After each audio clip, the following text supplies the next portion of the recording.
നടന്നു നീങ്ങണം, പറന്നുയരണം, സത്യം നമ്മെ സ്വതന്ത്രമാക്കണം.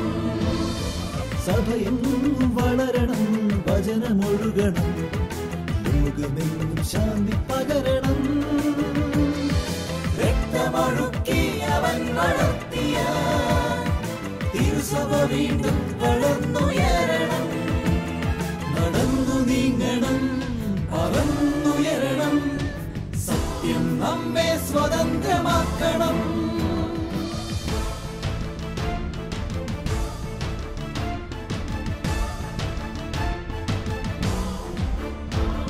നടന്നു നീങ്ങണം, ഏറ്റെടുക്കണം നിറമണിഞ്ഞ ഈ കാലടിപ്പാടുകൾ. പറന്നുയരണം, വിജയിയാകണം, രക്തസാക്ഷിത്വം ഹൃദയവരിക്കണം.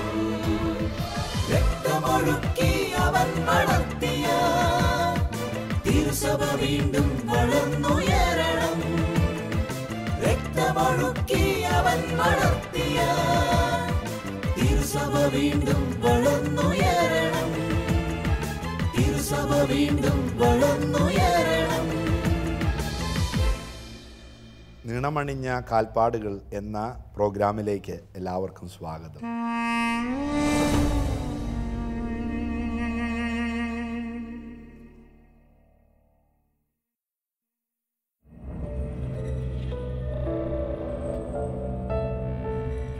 ഓരോ 6 മിനിറ്റിലും സഭയിൽ ഒരാൾ വധിക്കപ്പെടുന്നു, വിശ്വാസത്തിന് വേണ്ടി രക്തസാക്ഷിയായിത്തീരുന്നു. ഈ ആധുനിക കാലഘട്ടം രക്തസാക്ഷിത്വത്തിൻ്റെതാണ്. ആദിമ സഭയിൽ വിശ്വാസ സമൂഹം നേരിട്ട മതപീഡനത്തിൻ്റെ വലിയ പ്രതിസന്ധികൾ ഈ കാലഘട്ടത്തിൽ സഭ നേരിടുകയാണ്. വിവിധ രാജ്യങ്ങളിൽ ക്രൈസ്തവർക്കെതിരെ വളരെ കൃത്യതയോടുകൂടി ആസൂത്രിതമായ നീക്കങ്ങൾ നടത്തി ഉന്മൂലനം ചെയ്യുവാൻ, ഇല്ലാതാക്കുവാൻ പരിശ്രമിക്കുകയാണ്. ആയിരങ്ങൾ പലായനം ചെയ്യപ്പെടുന്നു. തീവ്രവാദ പ്രവർത്തനങ്ങളാൽ നമ്മുടെ വിശ്വാസികൾ തകർക്കപ്പെടുന്നു.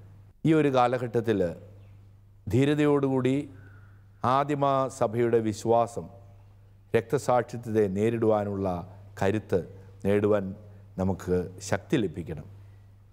ഒരുപക്ഷെ നമുക്ക് രക്തം ചൊരിഞ്ഞുള്ള ഒരു രക്തസാക്ഷിത്വം ഉണ്ടാവില്ലായിരിക്കാം. അത്തരം പ്രതിസന്ധി വ്യക്തിപരമായി നാം നേരിടുന്നുണ്ടാവില്ല. എന്നാൽ അനുദിന ജീവിതത്തിൽ രക്തസാക്ഷിത്വത്തിൻ്റെ വ്യത്യസ്തമായ മേഖലകളുണ്ട്. ധീരതയോടുകൂടി വിശ്വാസം പ്രഘോഷിക്കുവാൻ നമുക്ക് ശക്തി ലഭിക്കണം. വലിയ വെല്ലുവിളികൾ വിശ്വാസത്തിൻ്റെ മേഖലകളിൽ നാം നേരിടുമ്പോൾ രക്തസാക്ഷിത്വം നമ്മുടെ വീടിന് തൊട്ടടുത്ത് നിൽക്കുമ്പോൾ ആ രക്തസാക്ഷിത്വത്തെ സമചിത്തതയോടെ, ധീരതയോടെ ആദിമസഭ നേരിട്ടതുപോലെ നേരിടുവാൻ ശക്തി ലഭിക്കുന്നതിന് നമ്മെ സഹായിക്കുന്നതാണ് ഈ നിണമണിഞ്ഞ കാൽപ്പാടുകൾ എന്ന എപ്പിസോഡ്. രക്തസാക്ഷിത്വത്തെ നേരിട്ട ധീരരായ വ്യക്തികളുടെ ജീവിതം നാം പഠിക്കുകയും വിലയിരുത്തുകയും ചെയ്യുകയാണ്. ആദ്യത്തെ രക്തസാക്ഷിണി എന്നറിയപ്പെടുന്ന ഇക്കോണിയത്തിലെ വിശുദ്ധ തെക്ല ഇന്ന് നാം പഠന വിഷയമാക്കും. ആദ്യകാല സഭയിൽ സ്ത്രീ രക്തസാക്ഷികളിൽ ഏറ്റവും ശ്രേഷ്ഠയായി കരുതി വണങ്ങിയിരുന്ന വിശുദ്ധയാണ് കന്യകയും സുവിശേഷ പ്രഘോഷകയുമായ വിശുദ്ധ തെക്ല. അക്രൈസ്തവ മാതാപിതാക്കളുടെ മകളായാണ് അവൾ ജനിച്ചത്. പിന്നീട് പൗലോസ്ലീഹായുടെ പ്രഭാഷണം കേട്ട് വിശ്വാസത്തിലേക്ക് കടന്നു വന്ന അവൾ പിൽക്കാലത്ത് അപ്പസ്തോലന്മാർക്ക് തുല്യ എന്ന് വിശേഷിപ്പിക്കപ്പെട്ടു. വിശ്വാസം സ്വീകരിച്ചതിനെ പ്രതി എണ്ണമറ്റ പീഡനങ്ങൾ സ്വീകരിക്കുവാൻ സന്നദ്ധയായ അവളെ എല്ലാ അവസരത്തിലും ദൈവം അത്ഭുതകരമായി സംരക്ഷിച്ചു. കത്തോലിക്ക സഭ സെപ്റ്റംബർ 23 വിശുദ്ധ തെക്കളയുടെ തിരുനാൾ ആചരിക്കുന്നു.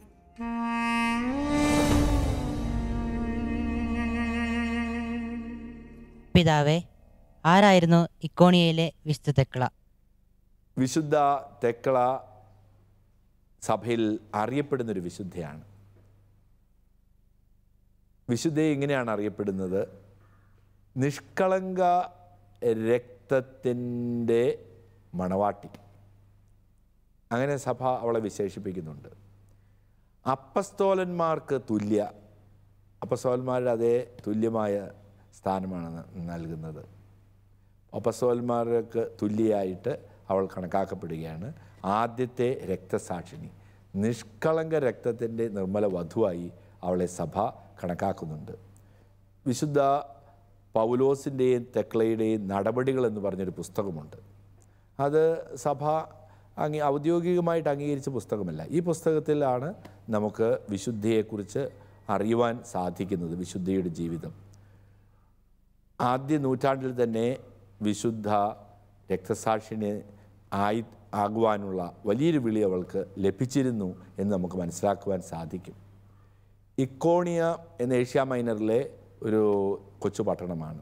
ആ പട്ടണത്തിലെ ഒരു പ്രഭു കുടുംബത്തിലാണ് വിശുദ്ധ ജനിച്ചത്. അവൾ യുവതിയായിരിക്കുമ്പോൾ അവൾക്ക് വിവാഹത്തിനുള്ള തയ്യാറെടുപ്പുകളെല്ലാം നടത്തി. ഇതാണ് അവളുടെ ജീവിത പശ്ചാത്തലം. പ്രഭു കുടുംബം. ആ അവസരത്തിൽ അവൾക്ക് ഫിലോസഫിയിലും തത്വശാസ്ത്രത്തിലും മറ്റ് കലകളിലെല്ലാം പ്രാവീണ്യമുണ്ടായിരുന്നു. വളരെ ബുദ്ധിമതിയായ ഒരു പെൺകുട്ടിയായിരുന്നു തെക്ല.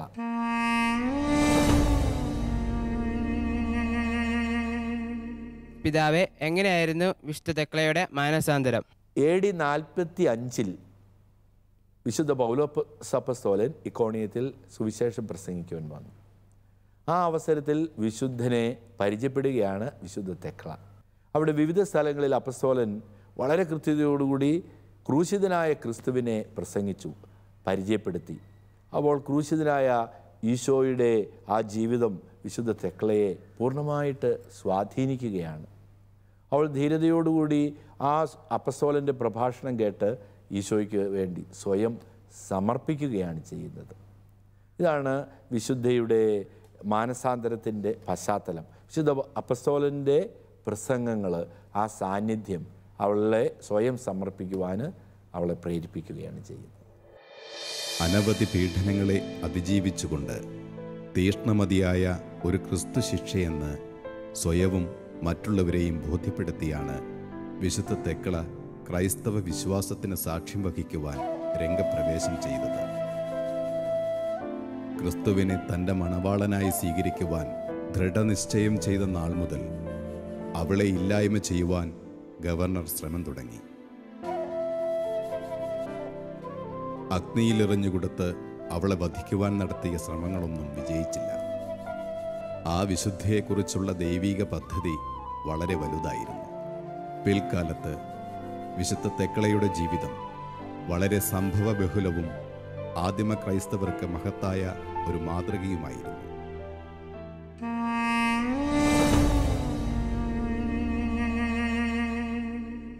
പിതാവെ, വിശ്വാസം സംരക്ഷിക്കുവാൻ വിശുദ്ധ നേരിട്ട പ്രതിസന്ധികൾ ഏതൊക്കെയായിരുന്നു? വിശുദ്ധ തൻ്റെ ജീവിതത്തിൽ രക്തസാക്ഷിണിയായി തീരുന്നത് വിവിധ ഘട്ടങ്ങളിലൂടെയാണ്. നമ്മെ അത്ഭുതപ്പെടുത്തുന്നതും നമുക്ക് വലിയ മാതൃകയായി തീരുന്നതുമാണ്. സഭാപിതാക്കന്മാർ വിശുദ്ധിയെ വിശേഷിപ്പിക്കുന്നത് പരിശുദ്ധ കന്യകയെപ്പോലെ പൂർണ്ണയായവൾ എന്നാണ്. അപ്പോൾ എത്രയോ ശക്തമാണ് അവളുടെ സാന്നിധ്യം. സഭാപിതാക്കന്മാർ വിശേഷിപ്പിക്കുന്നത് പരിശുദ്ധ കന്യകയെപ്പോലെ കന്യാത്വത്തിൽ അവൾ പൂർണ്ണതയുള്ളവളായിരുന്നു എന്ന്. സമർപ്പണ ജീവിതത്തിൽ അവളുടെ വിവാഹം നിശ്ചയിച്ചതായിരുന്നു. ഒരു കുലീന കുടുംബത്തിലെ ഒരു വ്യക്തിയുമായിട്ട് വിവാഹം നിശ്ചയിച്ചു. പക്ഷേ പൗലോസ് അപ്പോസ്തലന് കന്യാവ്രതത്തെക്കുറിച്ചുള്ള പ്രബോധനം കേട്ടപ്പോൾ അവൾ ഇപ്രകാരം തീരുമാനിച്ചു: എൻ്റെ ജീവിതം പൂർണ്ണമായിട്ടും ഞാൻ ഇനി യേശുവിന് ഒരു കന്യകയായിട്ട് സമർപ്പിക്കും. നിങ്ങളുടെ ശരീരങ്ങളെ വിശുദ്ധവും ദൈവത്തിന് പ്രീതികരവുമായ ഒരു ബലിയായി അർപ്പിക്കുവിനെന്ന അപ്പോസ്തലൻ്റെ പഠനം, ആ പ്രസംഗം അവളെ സ്വാധീനിച്ചു. ശരീരങ്ങളെ ദൈവത്തിന് പ്രീതികരവും സജീവവുമായ ഒരു ബലിയായിട്ട് അർപ്പിക്കുവാൻ അവൾ തീരുമാനിച്ചു. ഉടനെ ഇതിനെതിരെ കേസ് കൊടുക്കും അല്ലേ? കല്യാണം നിശ്ചയിച്ച ഒരു പയ്യനുണ്ടല്ലോ, അവനോട് പറയുകയാണ്, വിവാഹ വാഗ്ദാനമൊക്കെ കഴിഞ്ഞു, ഇനി എനിക്ക് നിന്നെ വേണ്ട, ഞാൻ വേറൊരാളെ കണ്ടു. ആരെ? ഈശോയെ. അപ്പോൾ അവൾ എന്ത് ചെയ്തു? ഗവർണറുടെ പക്കൽ കേസ് കൊടുത്തു. ആദ്യം അമ്മയോട് പോയി പറഞ്ഞു. അമ്മ അവളെ കുറേ ഉപദേശിച്ചു. അവളുടെ അധ്യാപകരോട് പോയി പറഞ്ഞു. അധ്യാപകർ അവളെ ഉപദേശിച്ചു. ആ നഗരത്തിലെ ന്യായാധിപന്മാരോട് പറഞ്ഞു. അവരും ഇവളെ പിന്തിരിപ്പിക്കുവാൻ പരിശ്രമിച്ചു. പക്ഷെ ആര് പറഞ്ഞിട്ടും അവളുടെ മനസ്സ് മാറിയില്ല. ആ ദൈവവിളിയുടെ ഒരു കരുത്ത് എത്ര ശക്തമാണെന്ന് നമുക്ക് ഇതിൽ നിന്ന് മനസ്സിലാക്കുവാൻ സാധിക്കും. അപ്പോൾ അവൾക്ക് എല്ലാ സുഖസൗകര്യങ്ങളുമുണ്ട്, പ്രതാപമുണ്ട്, പണമുണ്ട്, വിവാഹത്തിന് ആളും വന്ന് കാത്തു നിൽപ്പുണ്ട്. പക്ഷേ ദിവ്യ മണവാളൻ, മറ്റൊരു മണവാളൻ തനിക്കുണ്ടെന്ന് അവൾ തിരിച്ചറിയുമ്പോൾ അതെല്ലാം ഉപേക്ഷിക്കുക. അതുകൊണ്ട് ഇവൾ അമ്മ എന്ത് ചെയ്തു? അമ്മ പറഞ്ഞത് അനുസരിക്കാത്തത് കൊണ്ട് ഗവർണറോട് പറഞ്ഞു, അവളെ പീഡിപ്പിച്ചോളാൻ പറഞ്ഞു. ഒരമ്മയാണ് പറയുന്നത് മകളെ പീഡിപ്പിച്ചോളൂ. കാരണം അവൾ ക്രിസ്ത്യാനിയായി വിശ്വാസത്തിൽ നിന്ന് മാറി നിന്നു. എങ്കിലും എന്തൊരു ക്രൂരതയാണ്, ഒരു അമ്മയ്ക്ക് അങ്ങനെ ചെയ്യാൻ പറ്റുമോ അല്ലേ? എന്നാലും അമ്മ പറയുകയാണ്, ഗവർണറോട് പറഞ്ഞു അവളെ പീഡിപ്പിച്ച് കൊന്നുകളയൂ എന്ന് പറഞ്ഞു. അങ്ങനെ അവൾ കൊല്ലുവാൻ വേണ്ടിയിട്ടുള്ള കൽപ്പന ഗവർണർ പുറപ്പെടുവിച്ചു. എങ്ങനെയാണ് വധിക്കുവാനുള്ളതെന്ന്? അഗ്നിയിൽ വധിക്കുവാൻ തീക്കുണ്ടം റെഡിയാക്കി അവളെ അതിൽ നിർത്തി. പക്ഷേ ദൈവത്തിന് അസാധ്യമായിട്ടൊന്നുമില്ലല്ലോ.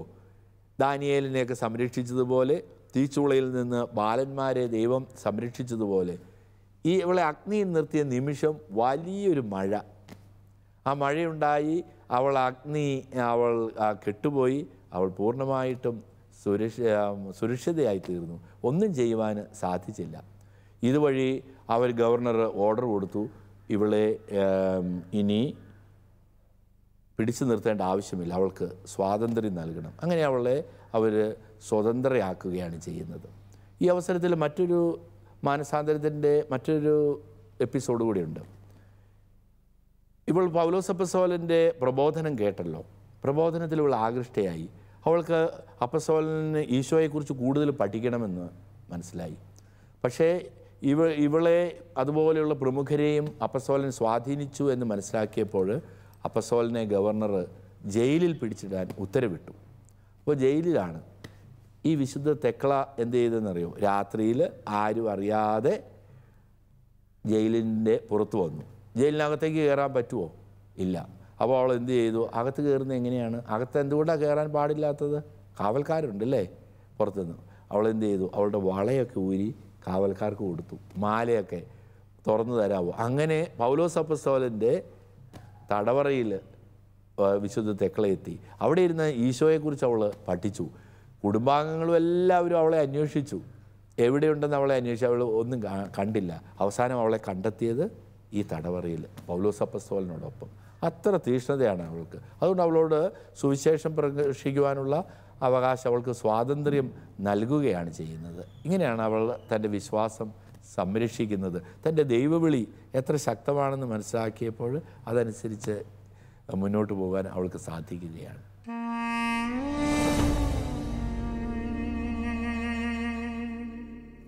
ഇക്കോണിയയിലെ വിശുദ്ധ തെക്ലയുടെ പ്രേക്ഷിത പ്രവർത്തന മേഖലകൾ ഏതെല്ലാമായിരുന്നു? വിശുദ്ധ തെക്ല പൗലോസ് അപ്പസ്തോലനോട് ചേർന്ന് തുടർന്ന് അദ്ദേഹത്തെ പിന്തുടർന്നുകൊണ്ട് എല്ലാ സ്ഥലങ്ങളിലും സുവിശേഷം പ്രഘോഷിച്ചു. ഞാൻ നേരത്തെ സൂചിപ്പിച്ചല്ലോ, അവൾ ബുദ്ധിമതിയായിരുന്നു. പ്രഭാഷണത്തിനുള്ള നല്ല കഴിവ് അവൾക്കുണ്ടായിരുന്നു. നർമ്മം ചേർത്ത പ്രസംഗം അവൾക്ക് പറയുവാൻ കഴിയുമായിരുന്നു.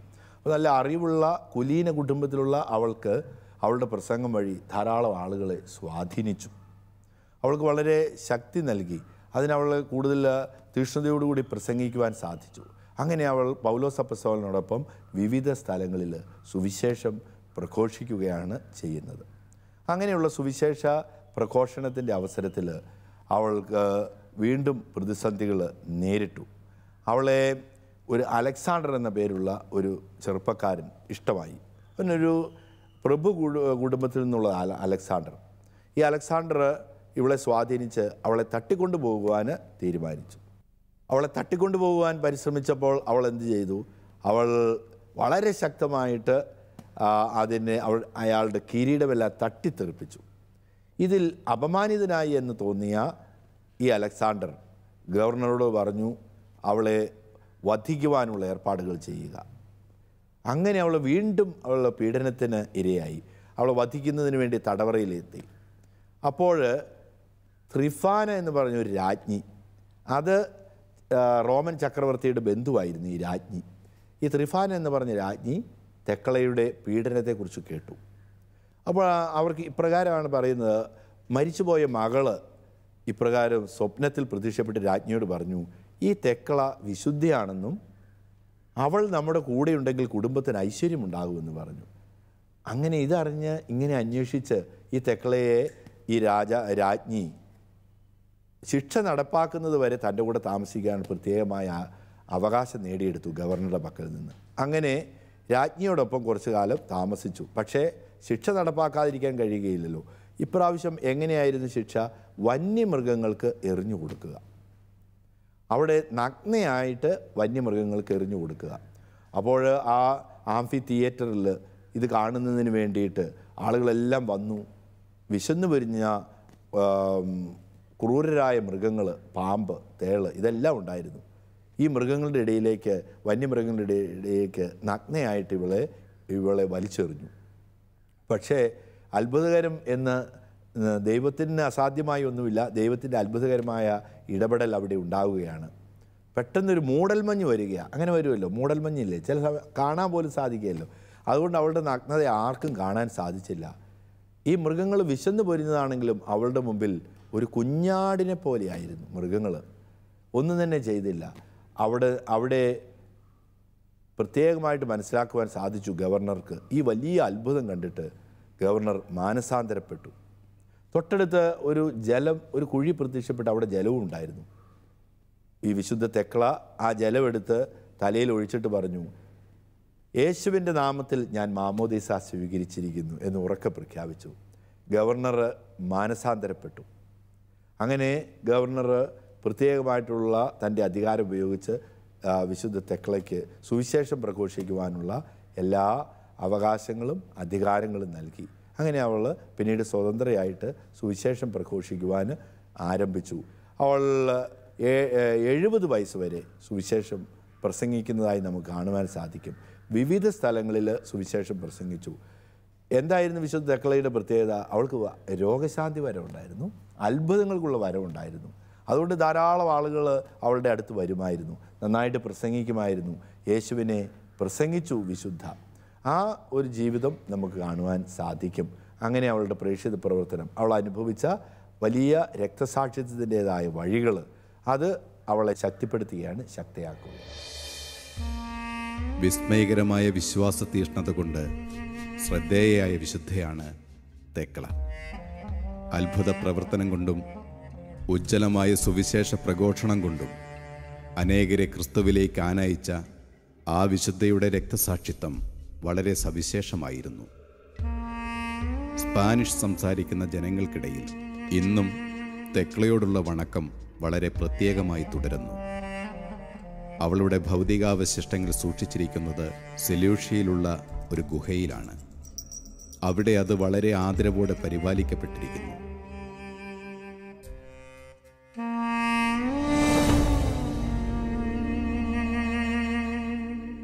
പിതാവേ, വിശുദ്ധ തെക്കള രക്തസാക്ഷിണിയാണോ? വിശുദ്ധ തെക്കള ഒരു ഗുഹയിലാണ് മരിച്ചതെന്ന് കരുതുന്നു. സെലൂഷ്യ എന്ന സ്ഥലത്ത് ഒരു ഏകാന്തതയിൽ അവൾ അവിടെയാണ് മരിച്ചത്. പിന്നെ എന്തുകൊണ്ട് അവളെ രക്തസാക്ഷിണി എന്ന് വിളിക്കുന്നു?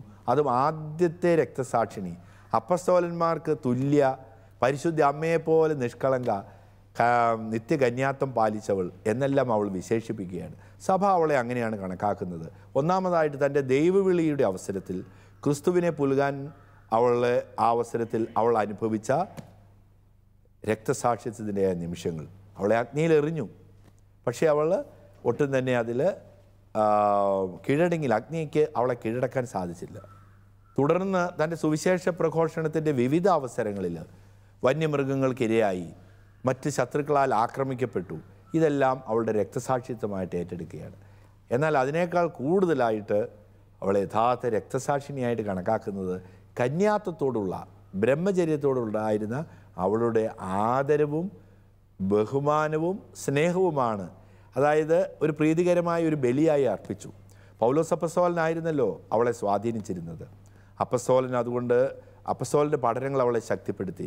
ഗലാത്യക്കാർക്ക് എഴുതിയ ലേഖനത്തിൽ പറഞ്ഞിട്ടുണ്ട്, യേശുക്രിസ്തുവിനുള്ളവർ തങ്ങളുടെ ജഡത്തെ അതിൻ്റെ എല്ലാ മോഹങ്ങളോടും വികാരങ്ങളോടും കൂടെ ക്രൂശിച്ചിരിക്കുന്നു. അവൾ ക്രൂശിക്കുക എന്നുള്ളതാണല്ലോ ആ യേശുക്രിസ്തുവിനുള്ളവർ തങ്ങളുടെ ജഡത്തെ എല്ലാ വികാരങ്ങളോടും മോഹങ്ങളോടും കൂടെ ക്രൂശിച്ചിരിക്കുന്നു. ലോകം എനിക്കും ഞാൻ ലോകത്തിനും ക്രൂശിക്കപ്പെട്ടിരിക്കുന്നു, മരിച്ചിരിക്കുന്നു. ലോകം എനിക്കും മരിച്ചു, ഞാൻ ലോകത്തിനും മരിച്ചു. അഭിമാനിക്കുന്നവർ നമ്മുടെ കർത്താവായ യേശുവിൻ്റെ കുരിശിലല്ലാതെ മറ്റൊരിടത്തും അഭിമാനിക്കാൻ പാടില്ല. ഈ അപ്പസ്തോലൻ്റെ പഠനങ്ങൾ, പ്രസംഗങ്ങളാണ് വിശുദ്ധ തെക്ലയെ എന്നും സ്വാധീനിച്ചത്. അതുകൊണ്ട് അവളുടെ ജീവിതം തന്നെ രക്തസാക്ഷിണിയുടേതായി തീർന്നു. അവൾ രക്തസാക്ഷിണിയായി. അതുകൊണ്ടാണ് അവളെ ആദ്യത്തെ രക്തസാക്ഷിണി, അപ്പസ്തോലന്മാരിൽ അപ്പസ്തോല എന്നെല്ലാം വിശേഷിപ്പിക്കുന്നത്. ക്രിസ്തുവിനോടുള്ള സമർപ്പണത്തെ പ്രതി തൻ്റെ ശരീരത്തെ വിശുദ്ധമായി കാത്തു സൂക്ഷിച്ചുകൊണ്ട് രക്തസാക്ഷിണി എന്ന ബഹുമതി നേടിയ വിശുദ്ധ തെക്ല ആധുനിക ക്രൈസ്തവർക്ക് മുന്നിലും തീഷ്ണമായൊരു സുവിശേഷ സാക്ഷ്യമാണ്. തികഞ്ഞ വിധേയത്വത്തോടെ സമർപ്പിത ജീവിതത്തിലേക്ക് പ്രവേശിക്കുന്ന തിരഞ്ഞെടുക്കപ്പെട്ടവരെ അത്ഭുതകരമായി ദൈവം പരിപാലിക്കുകയും ദൈവമഹത്വത്തിനായി അവരെ വിനിയോഗിക്കുകയും ചെയ്യുമെന്നതിന് ഉത്തമ ദൃഷ്ടാന്തം കൂടിയാണ് ഈ ജീവിതം. എക്കാലത്തും ദൈവരാജ്യത്തെ പ്രതി സ്വയം സമർപ്പിക്കുന്നവർക്ക് മാതൃകയും പ്രചോദനവുമാണ് ഈ ജീവിതം.